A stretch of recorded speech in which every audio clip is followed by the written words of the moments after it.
안녕하세요. 반갑습니다. 한포TV입니다. 제가 지난 영상에서 죽음의 B조만 볼 게 아니라 A조 또한 관전 포인트가 있을 거라고 했습니다. A조에서는 안철수가 4강에 올라가야 하기에 당장 지지율 1위인 김문수를 물어뜯을 것이고, 여기서 안철수가 큰 한방을 먹여줄 거라 생각했는데 문제는 그 한방이 너무 의도치 않게 너무 큰 한방이 되었습니다. 어떻게 되었는지 저와 한번 살펴보도록 하겠습니다.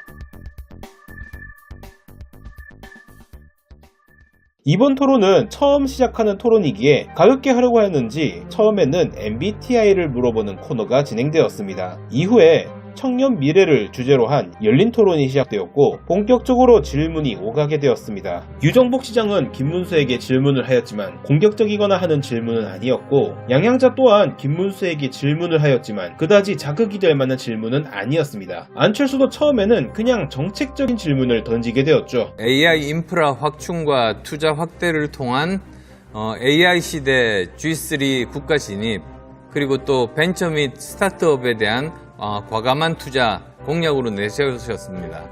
그러면 어디에 어떻게 과감하게 투자하시겠다는 건지 설명 부탁드립니다. 하지만 돌아오는 김문수의 답변은 한결같았습니다. 제가 대통령이 되면 우리 안철수 후보님처럼 AI를 잘 알고 관심이 있는 이런 분들을 모셔서 AI 위원장을 모시고, 나는 잘 모르겠으니 내가 대통령 되면 당신을 전문가로 모시겠다. 확실히 김문수는 AI에 대해서 전혀 모르고 있었습니다. 대선 토론이 있기 전에 한동훈 후보는 신사임당 채널에 나와서 AI와 코인 관련된 이야기를 많이 하셨는데, 이번 대선판에서 어떤 주제가 나올 것이라는 것을 충분히 알고 있는데도 이런 기본적인 지식조차 가지고 있지 않는 김문수. 안철수는 이후에 이런 말을 합니다. 지도자가 중요한 것은 본인이 전문가일 필요는 없겠지만 기본적으로 이 AI에 대해서 기본적인 철학과 그 다음에 또 어느 방향으로 발전할지 알아야 된다, 이런 말씀. 그러니까 대통령이 굳이 AI 전문가일 필요는 없으니까 어느 정도라도 알고 있어야 진짜 전문가를 쓸 수 있지 않냐고 하자 김문수는 여기에 대고 또 같은 발언을 하게 됩니다. 저는 그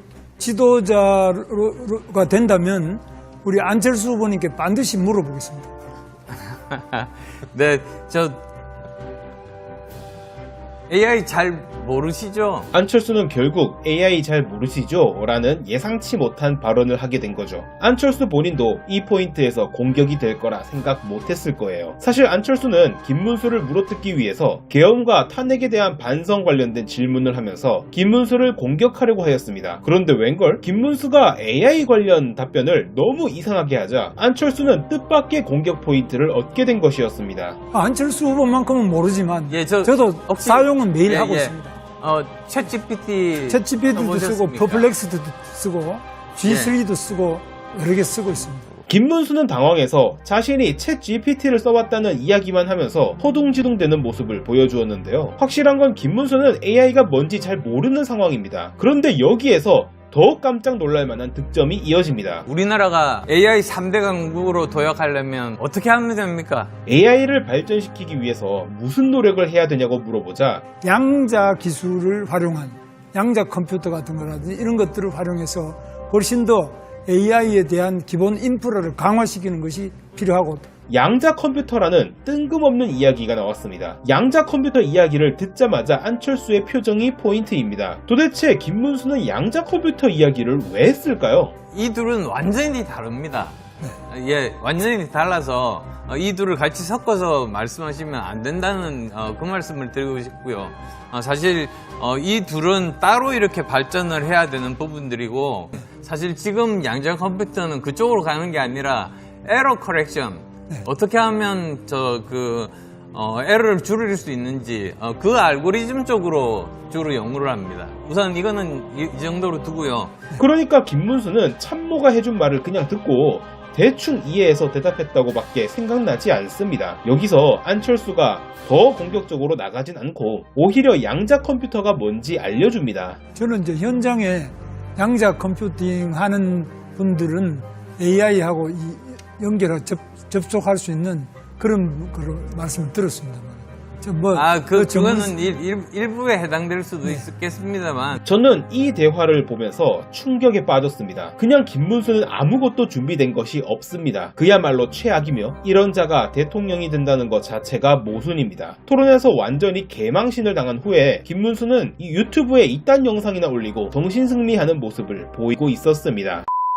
여러분은 김문수의 토론을 보고 무슨 생각이 드셨습니까? 예전에 10년이면 강산이 변한다고 하지만 요즘은 1년 만에 세계가 변하고 있습니다. 챗GPT가 세상에 등장하고 나서 너무 많은 게 변했습니다. 저는 나이 많은 사람을 무시하고 싶지 않지만 김문수의 준비 상태를 보고 느낀 것은 김문수가 확실히 빠르게 움직이는 현실을 제대로 따라가지 못한다는 것이었습니다. 저는 처음에 김문수의 지지율이 보수권 1위길래 제가 모르는 김문수의 월등한 능력이 있는 줄 알았지만 지금 보는 김문수의 토론 영상을 보게 되자면 노동부 장관 일은 도대체 어떻게 했는지 의문입니다. 무슨 생각으로 토론을 준비했는지 알 수 없었습니다. 이번에 안철수는 뜻밖의 득점을 이뤄내게 되었지만 나이가 들수록 어눌해지고 느려지는 안철수의 스피치 능력 때문에 사람들이 답답함을 느끼고 있었습니다. 제 개인적인 생각이지만 이번 토론을 통해서 안철수의 4강 자리는 물 건너간 게 아닐까 생각도 들었고 김문수의 지지율도